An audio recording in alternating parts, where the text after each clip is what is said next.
Hey, good afternoon, good morning, good evening, wherever you are tuning in.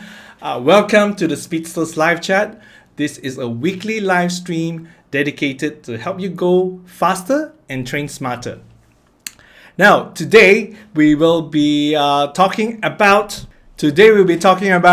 bonking can be fatal. I'll be sharing with you my personal experience losing consciousness in a bike ride. It was a scary moment. I'll be going into that. I will be sharing with you what happened leading up to that, and since then, what I have done to prevent that from happening. Now, we'll be talking about a lot of us nutrition strategy today. What to eat, what to feel, how much do we eat, how regularly do we eat, and all that jazz. We'll be covering that at a beginner's level. So this is a non-threatening session. No question is too stupid. Everything we will take on board and we will try to help you out here. In case you do not know me, I am Louis Pang, a cycling coach with Psychology Sabah Racing Team. My details on social media are right at the bottom, and we can connect together towards that. Well, got to remember to switch off your phone notification while you're live. So that's another lesson. That's another thing that I'm going to add into my to-do checklist before I go live.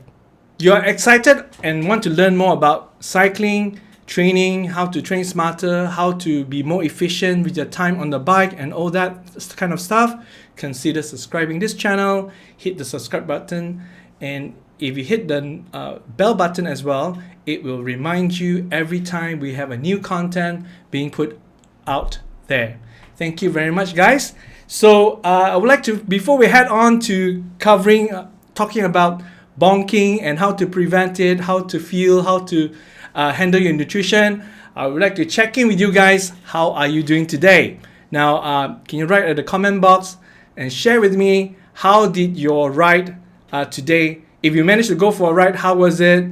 Write that down so that we can share with the audience here how everybody is doing now that every country is gradually lifting the movement restriction. More people are heading out to the road to exercise, to cycle their bikes.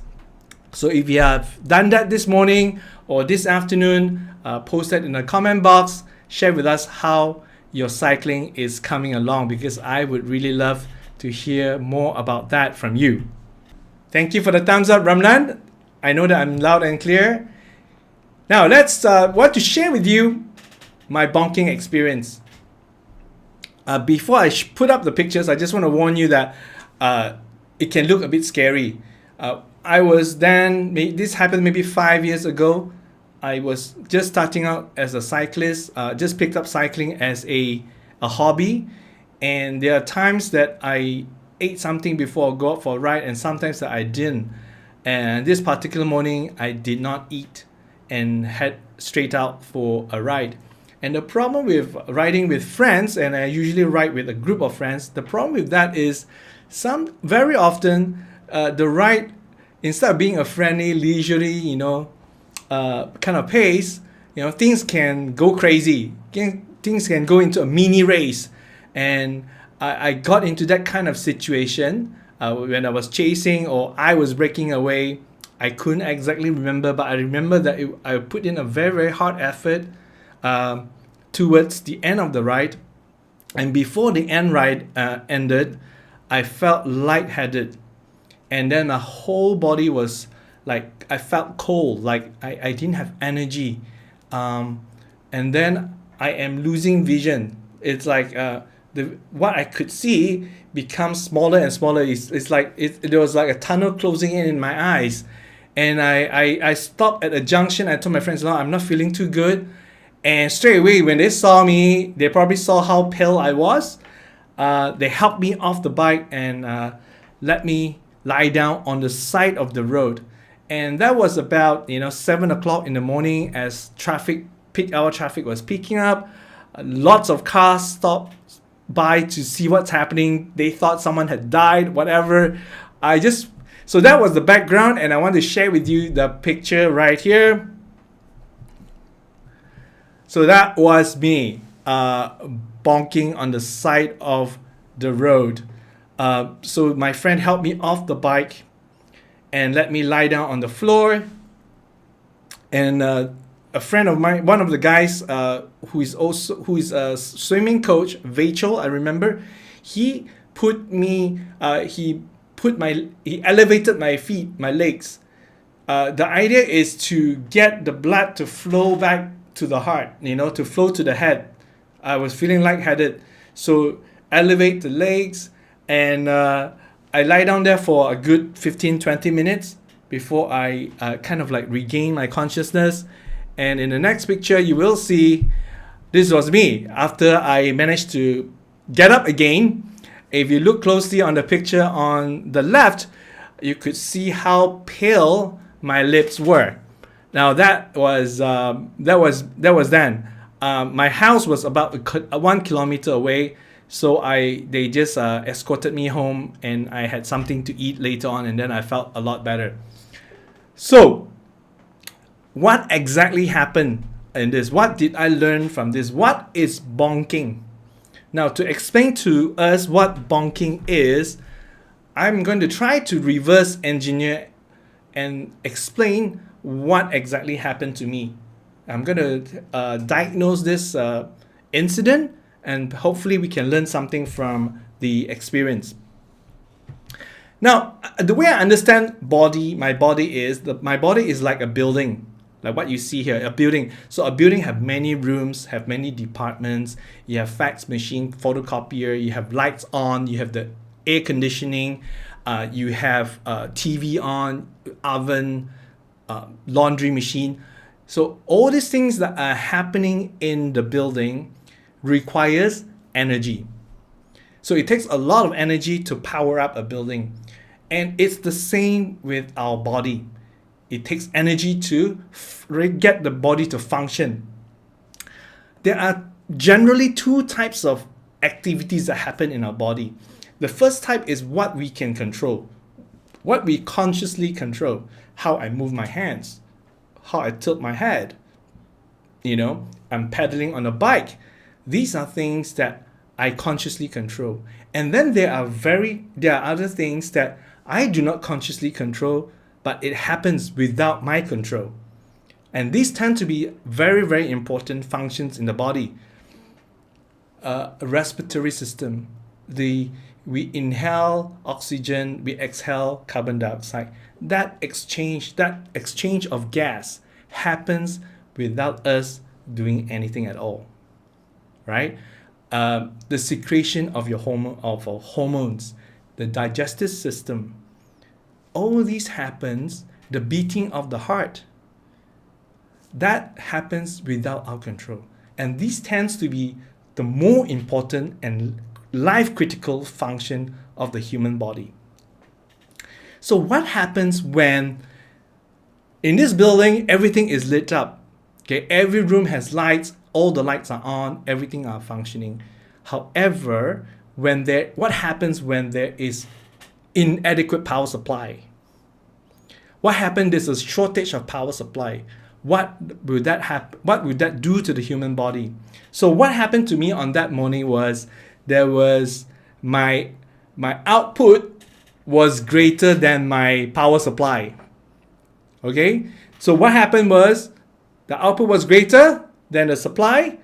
Then the human brain, my brain, has to take over and make a decision. So the brain is analyzing, okay, Lewis is cycling, he's pedaling, he's working very, very hard, he's breathing very deeply.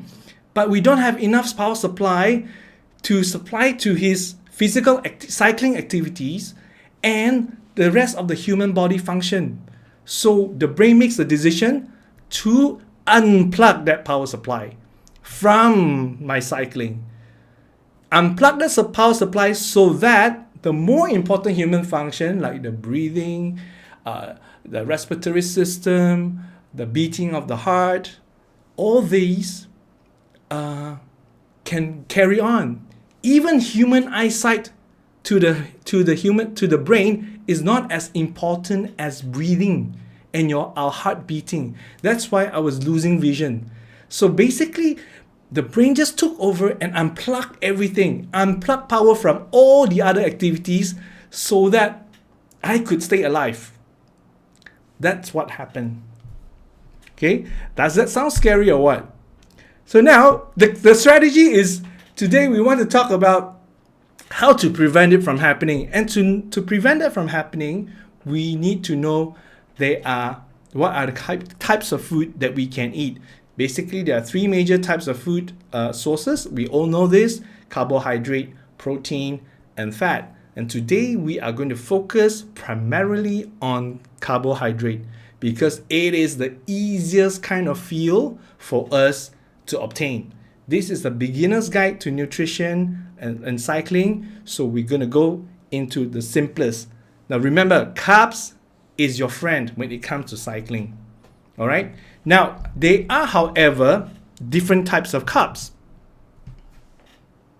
There's the high GI carbs and then there's the low GI carbs.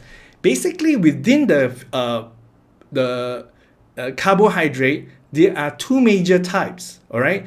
The high GI type is like your jet fuel, the fuel that you put into your F-16, F-22 fighter jet. Okay, those are the jet fuel. You put it in, you consume it, you eat it, within 10 minutes, within 15 minutes, you're going to experience a huge energy boost.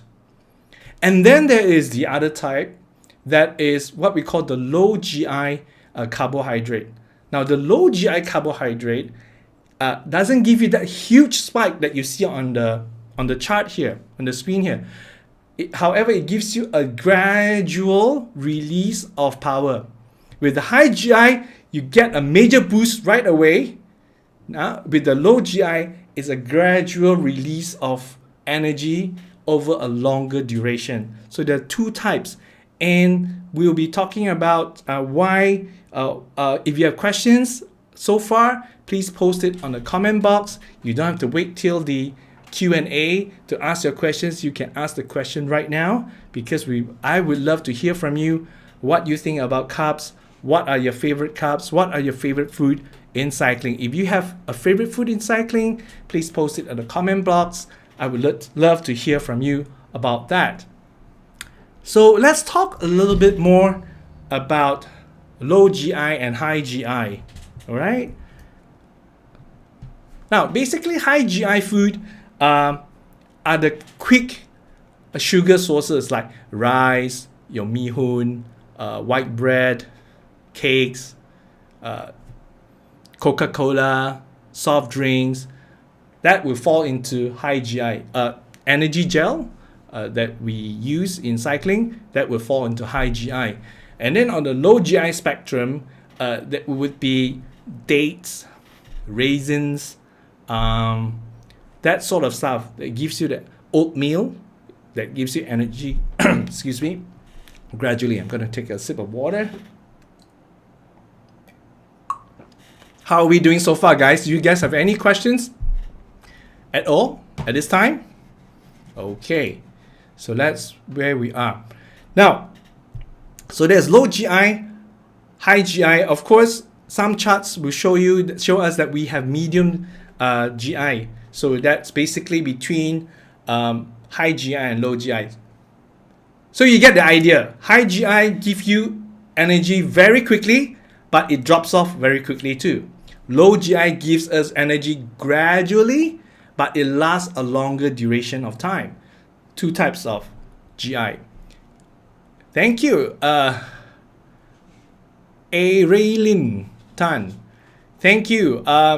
Did I pronounce your name correctly, Raylin? It's a bit of a challenge for me this afternoon to get to know new names. Thank you very much for your comment. Now let's move on. So the question is, so yes, Louis, I understand now we need carbohydrates for our workout. So the question is, how much do we need? Now, this is what in most scientific journal and nutrition courses that I've taken as a cycling coach, the recommendation is 30 to 60 grams of carbs per hour. Okay, per hour. Now, why is there a big? Let's dissect this gradually. Now, a bowl of rice would be about 30 to 35 grams of carbohydrate.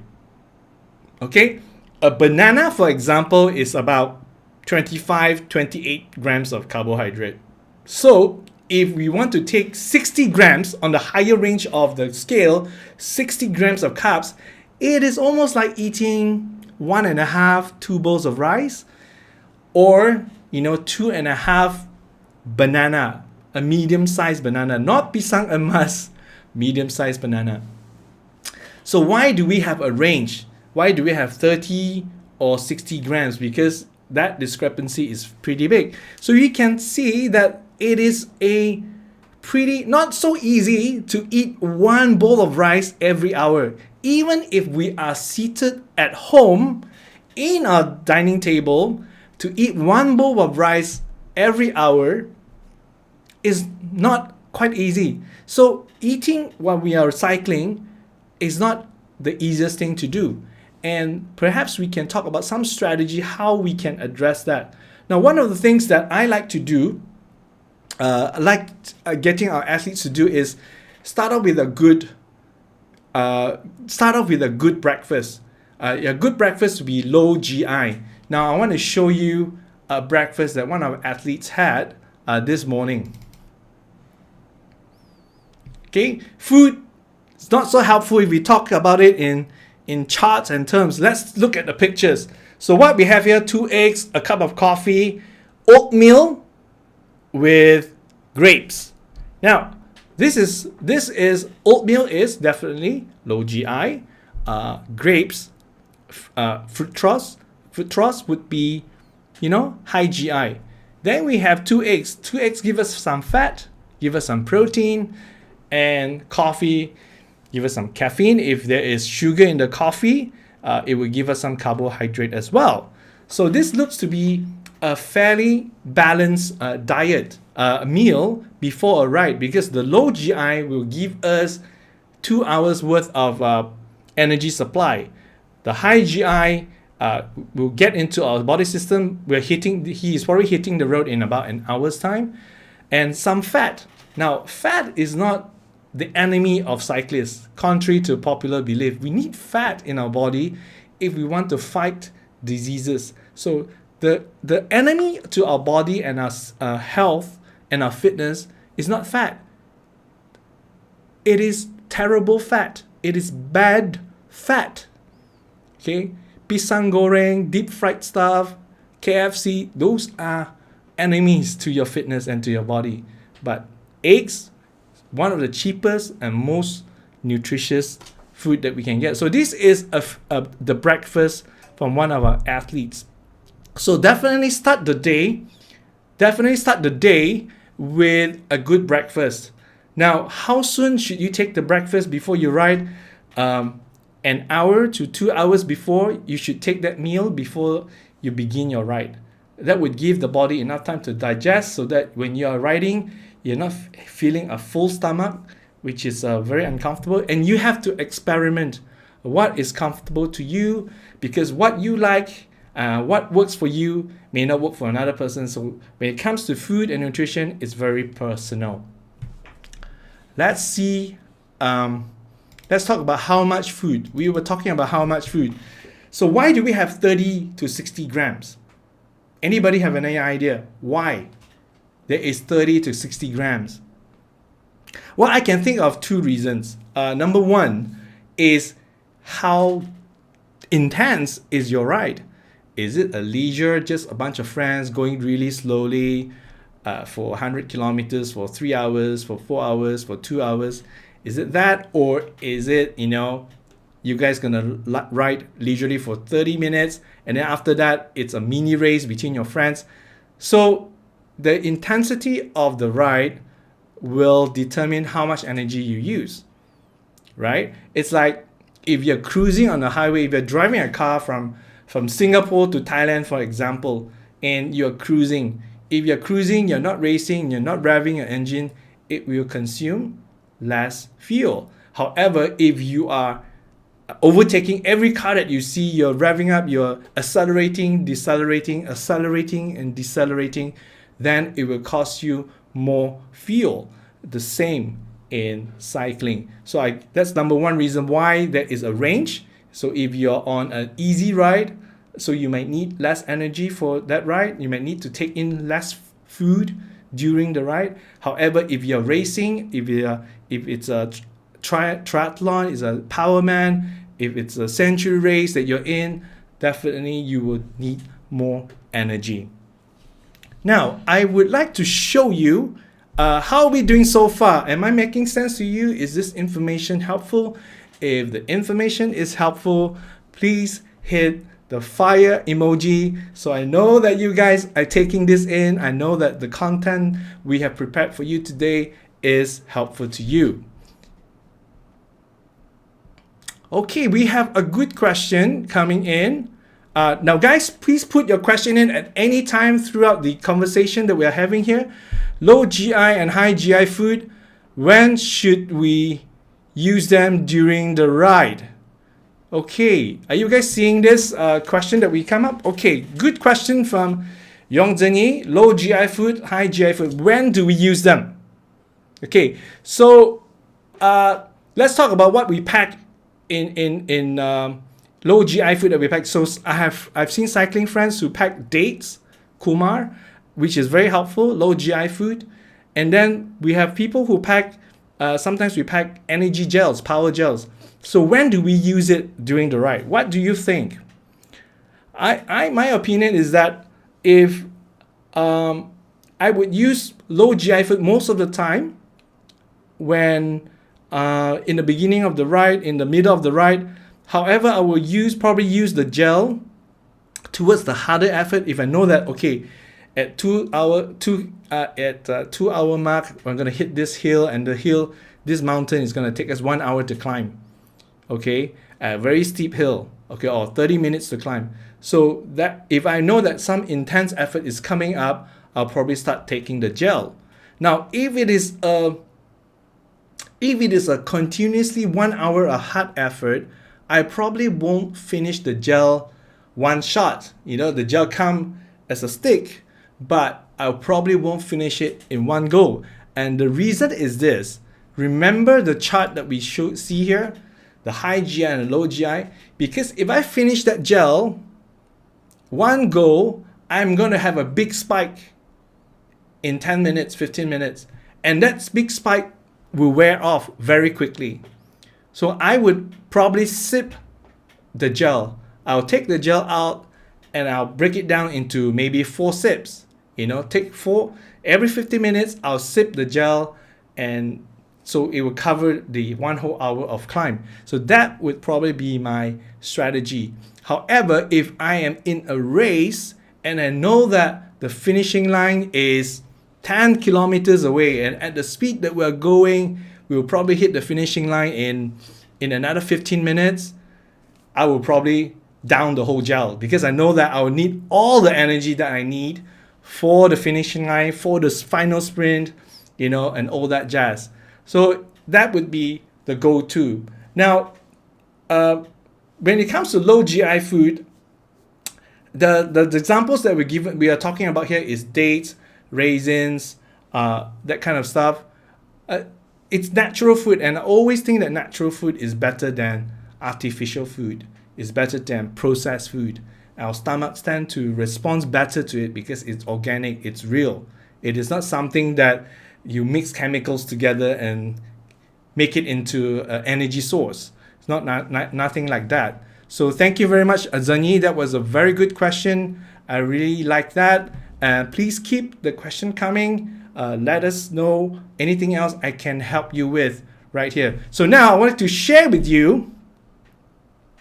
I would like to share with you a video of us doing feeding. So this morning we went out for a 4.5 hour ride, and we were doing feeding from the car. And I would like to show you how we do it. And then in the video, you will see a lot of little details, and we will talk about those details. How's that sound? Do you like that? Okay, let's head straight into that. let's head straight into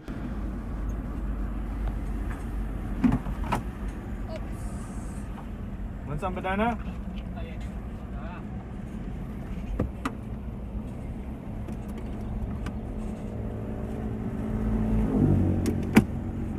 Banana?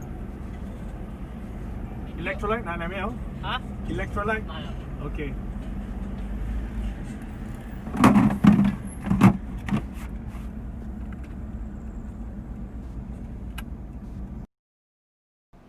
Okay, so that was a very short clip about how we do feeding there, and I would like to kind of like walk you through that video clip one more time, and then I'm going to pause at different times to explain to you what is inside the cooler box, what are we giving out to them, why we do what we do, and all that. Let's go back to the video and we play. Mute. All right. Want some banana? So what you see here is our cooler box. I want to rewind this. Okay, inside the cooler box we have all the feeding bottles, and the bottles have two types of hydration: chilled water and electrolytes. When I say electrolytes, it contains sugar too. We are using a brand of electrolyte from CYS, which is supplied to us by Fit Lion, our main sponsor. And now we have two kind of hydration: water and power drinks. The electrolyte contains power drinks, so we have that in a cooler box.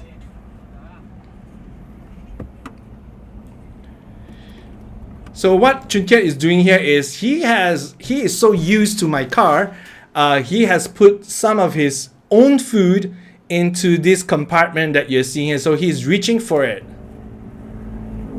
Probably some sandwiches that he made himself, and passing on some bananas to him. Electrolyte? Okay. Okay, so what happened here is this. Why do we have two kinds of fluid, clear water and electrolyte? Well, like I said, the electrolyte contains, this is the brand of electrolyte that we use here, CYS.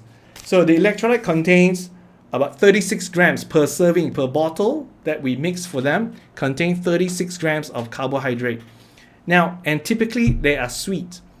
So the athletes like to have some water to go along with something that is sweet. They can't drink sugar water the whole day. It's very upsetting for the stomach, and so that's why we have water to go along with that as well. Now the other thing is that I usually do this on the road alone. So I am driving the car.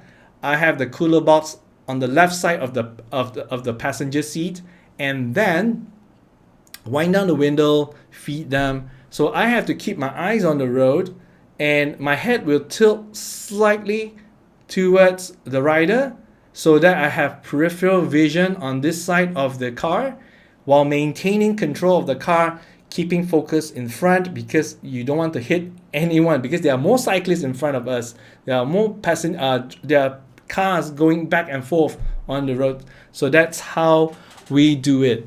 Now we do it this way because we do not want to stop for fueling. The reason we don't want to stop for fueling is that we want to be more efficient with the use of our time. And that's the first thing, because if you have to stop every hour and then take 10 minutes to fuel and head back on, that is going to cost us, an extra 40 minutes in a 4-hour ride if we keep doing that. And the second thing is this, we would like the athletes to learn how to get feeding from the car, because in competition, that's what they have to do. And the third reason for that is we want them to learn to cycle continuously for 4 hours, 5 hours with no stop. Well, we do stop once in a while, for toilet breaks and all that. But by and large, there are very, very little stop and gap, because we want to train the athletes to be able to perform at the highest level to be able to ride the way that the competition with the situation that they will face in competition. And I think that could be quite important for, especially for people who are training for Ironman and for a Powerman, because in your event you probably don't have you are not going to stop at a coffee shop and get drinks, then hop on back to your bike. So we would like our training to be as similar to racing condition as possible.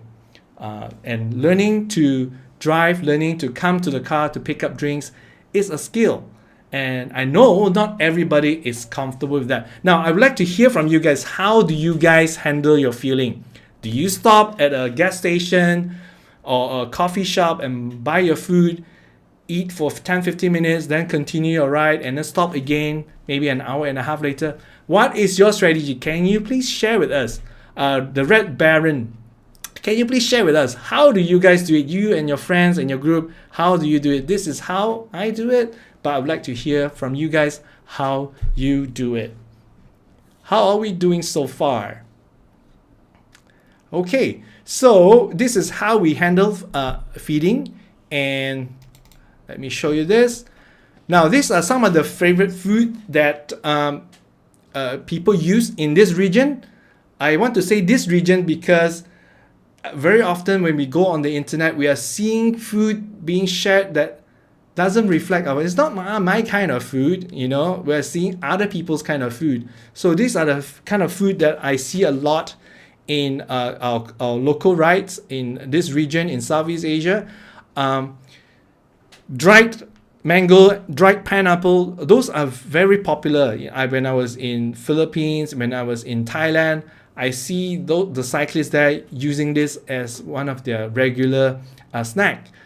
Some people make peanut butter sandwiches, put jam in jam sandwiches, dates, raisins, banana. These are readily available in our region, and they are not too expensive if you compare it with gels and bars. However, gels and bars are crucial because they are convenient. The way we train, we are riding outdoor 4-5 times a week, and each ride is 4 to 5 hours. That convenience can come in, is also a factor to food preparation. Okay, guys, I would like to switch gear right now, and this is what I would like to do. I would like to show you one of our athletes, one way to keep track of your food intake. I would like to share an app with you that you can keep track of your food intake. And I also want to share a second software with you we call the Training Peaks that keeps tracks of the energy consumption in our ride. So this is how I want to show you how to analyze one particular athlete of mine, Wardren. So he has been logging his food intake on my MyFitnessPal, and then his training rides are uploaded to Training Peaks. So we want to do an analysis for you whether Wardren is eating correctly and sufficiently today. So let's head into that. Okay, how do we do this? Thank you for being patient. I am a newbie in streaming. Teaching live is definitely a different kettle of fish, but it's a lot of fun. All right, so we use this app called MyFitnessPal. Oops. Okay. So we use this app called MyFitnessPal, and Wardren has keyed in everything that he ate today. So this was his breakfast. He had, 720 calories breakfast before the ride. This was his lunch. The snacks, these are the stuff that he ate. Now remember, so the total, and it breaks it down to carbs, fat, protein, sodium, sugar. Now, what Wardren did here is he had about 150 grams of carbs throughout his ride. Now, remember when we talked about what is this? We need to have 30 to 60 grams of carbohydrates per hour. So Wardren wrote, let's find out how many calories Wardren used today.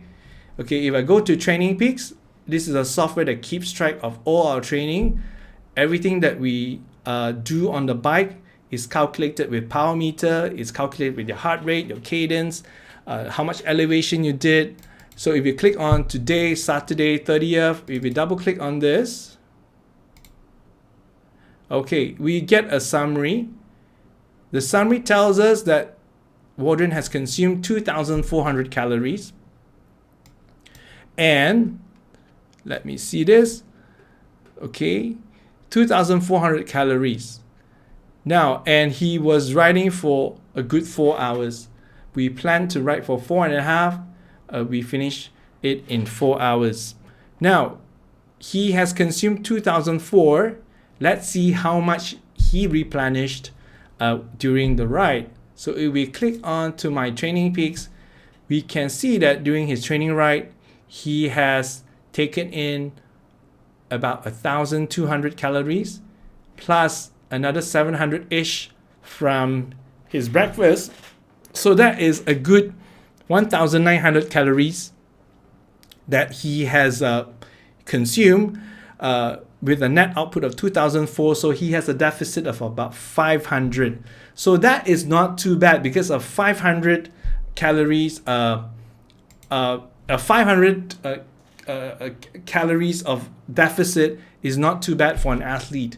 Now, for us who are like me, if I want to lose weight, 500 calories of deficit is definitely music to the ears. However, for an athlete who we want to make sure that they maintain their weight, body weight, not losing their body weight too fast, to maintain certain power, it's important for our athletes to continue to maintain, to not to have a big deficit. So we know that he has a 500 calories deficit. So what he needs to do is throughout the day, he has to take back this 500 calories so that he doesn't get into a deficit and lose weight and lose power. Now, the body to power weight ratio is another topic and which we will not go into today. It's controversial. Perhaps we will cover it another time. Now, guys, so that is how we keep track of things. And the Fitness Pal is very good with this as well. If you go out to my Fitness Pal, you click food, you click database. What you can see here is you can search for the food. So if I want to know nasi lemak, how many calories there is in nasi lemak, so I type nasi lemak. Boom, there you go. So some 500 something calories and all that, you know.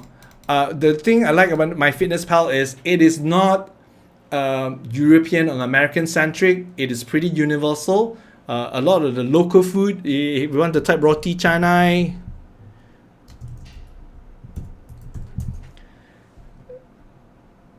well, roti canai comes up. It tells you, if you click on roti canai, it tells you how much calories it have.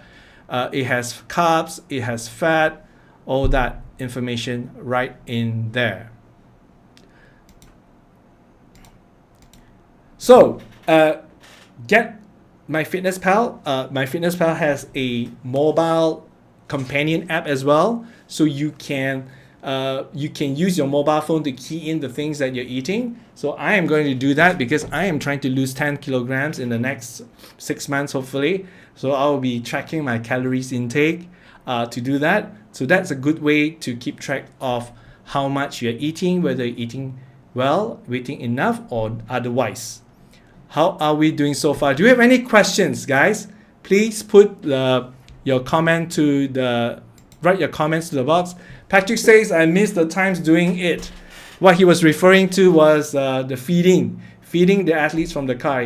Patrick is one of our coaches here, and he takes turns with me sometimes to do some of these training rides, supporting the athletes. Any more questions, guys? Please put it in the comment box. We are happy to tackle them. We are coming to the end of our live stream already. So if you have any questions, please put it into the comment box. I would love to help you out here. I would love to address them. Okay, now please put it in because I will take it up very, very soon. Now, I want to share something with you. When it comes to food,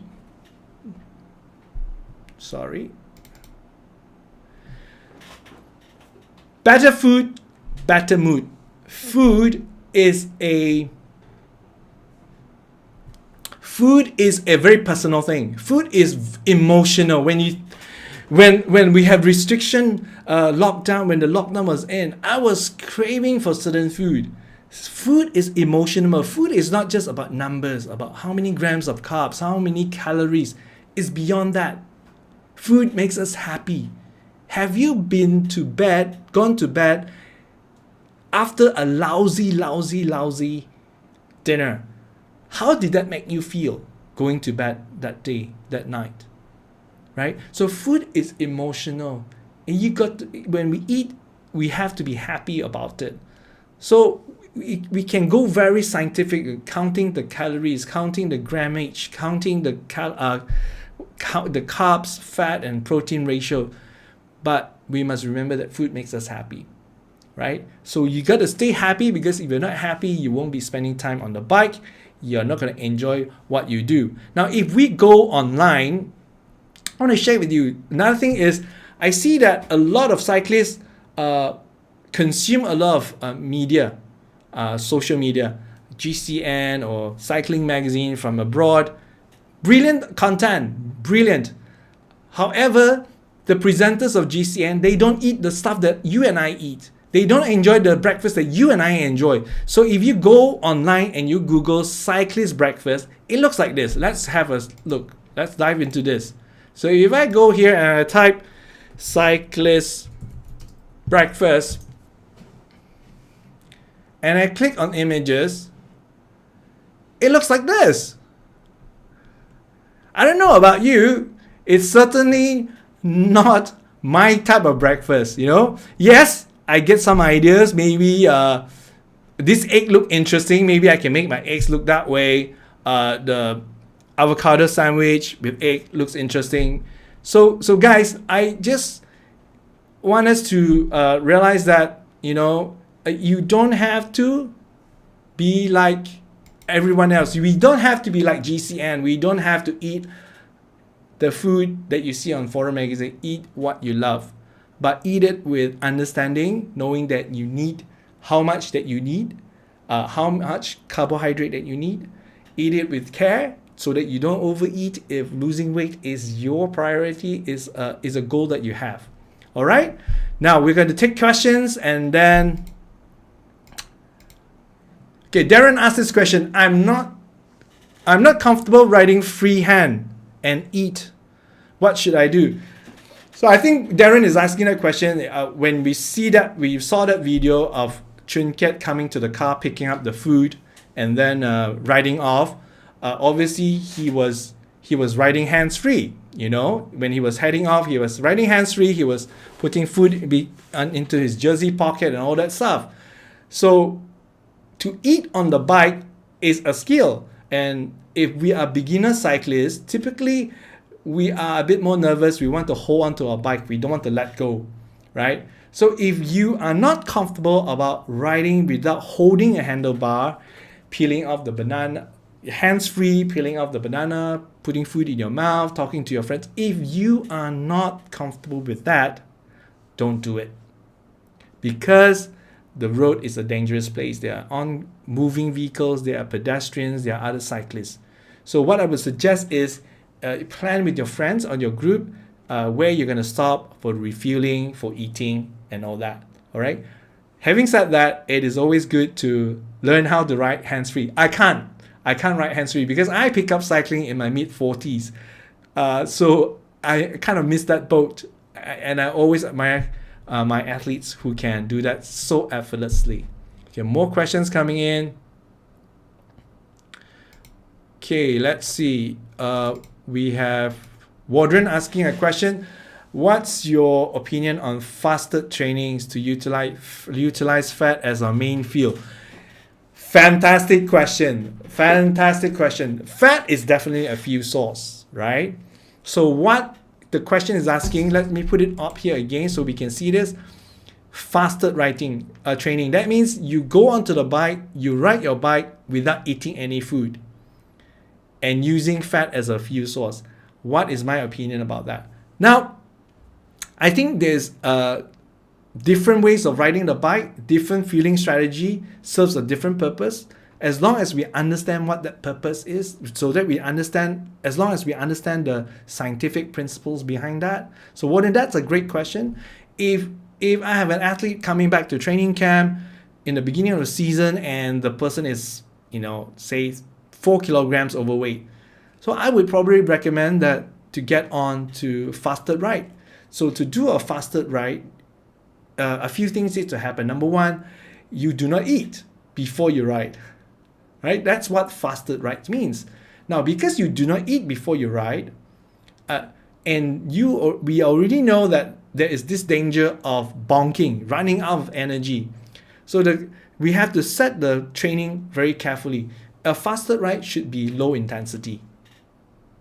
Okay, you're not doing zone 3, you're not doing zone 4, you're not doing zone 5, 6, 7. No. Your fasted ride should be very low intensity. Should be like a recovery ride, between a recovery ride and an endurance pace. That's how I would suggest it. The third thing. So the first thing is you should not eat before you ride. The second thing is it should be very low intensity. And the third thing is, if you are new in doing this, you have never done this before, I would recommend maximum start with half an hour, 40 minutes, and then gradually move up to 45 minutes. See how your body feels. And if you feel very good, to an hour, but definitely nothing longer than an hour and a half. So if you have never done this, do it with care, sensibly.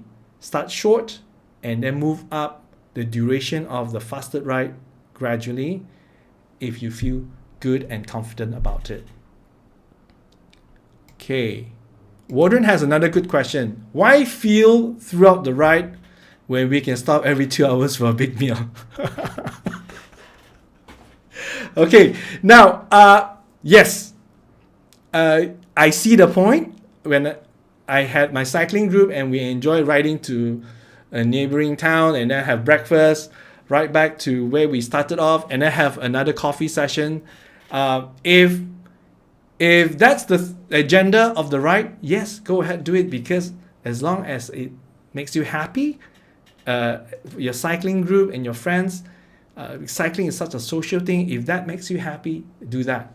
Now, what we are trying to do here is, however, to do that, there is some downsides. Number one is you may be pushing our body out of energy source, and at a 2 hour mark, you can be very low on energy, and then you consume a big meal. When you consume a big meal, you also takes a lot of energy to break down that meal and convert that into energy for us. So that may not be very conducive if you have a big meal and then you have to ride another 2 hours to head back to where you started. So they may not be the best thing to do. You need to consider that. So I will still stick to my opinion that we should fuel consistently throughout the ride. And one of the things that we do a lot in a ride is liquid carbohydrate. So this is a powder. You mix the powder with water and put it into your cycling bottle. So that is liquid carbohydrate. So it's very easy to consume because you just sip, drink, and you get energy into your body system already. Okay, guys, thank you very much for tuning in today. I enjoy my time here. I hope you enjoyed it too. There is no more questions. I can see that if there's any more questions that you want to ask, please do so now, because we'll be ending our broadcast very, very soon. How was your ride today, guys? If some of you managed to do some rides this week, you want to talk about your ride? Very cool. No response. Okay, thank you guys for tuning in. I thoroughly enjoyed it. Erilyn, you have a question. Carry food and bottle myself. Yes. So if you are riding alone or you don't have the service of a support vehicle, definitely you have to carry everything yourself. You have to stop at certain point to refill, to refill your bottle because you run out of water. That you need to do that. So that's why having a service car is such a privilege, because it makes everything more efficient, safer, and the athletes can learn more. That's the reason why we invest into supporting our athletes on every endurance ride. Okay, we have one question coming in. Darren, should we use gel or bars for our rides? Okay, good question. Should we use gels and bars, or instead of using real food, should we use gels and bars instead of real food? Perhaps. I think that's that's what Darren meant. I'm gonna take a stab here. Gels and bars, of course, are fantastic because, like I said, it's convenient. I would say do not use gels and bars only. That would be a no-no. First, it's very costly. Secondly, the body may not react well to it if you stuff yourself for 5 hours on the road with gels and bars. So always have a variety. We have variety of food when we're at home, when we're eating. Always have variety when we are on the road. You can have dates, you can have a small piece of cake, you have sandwiches, you can have some bananas, and then you can have a gel or a bar to mix things up a little bit to make the ride more comfortable. Again, better food means better mood, right? So guys, on that note, I want to sign this off. Before I go off, I want to tell you something about next week, because you do not want to miss next week's program. Next week's program is going to be so awesome. I am so excited just thinking about it. You do not want to miss. I want to tell you about next week's program. Next week we are going to be talking about, next week we're going to be talking about the world's most expensive bike, which is the Malaysian track cycling bike, the WXR. Now, we will have John Beastie to come on board to talk to us, to discuss this with us. I'm really excited about it. John Beastie, of course, is the Malaysian high performance coach and Olympic coach.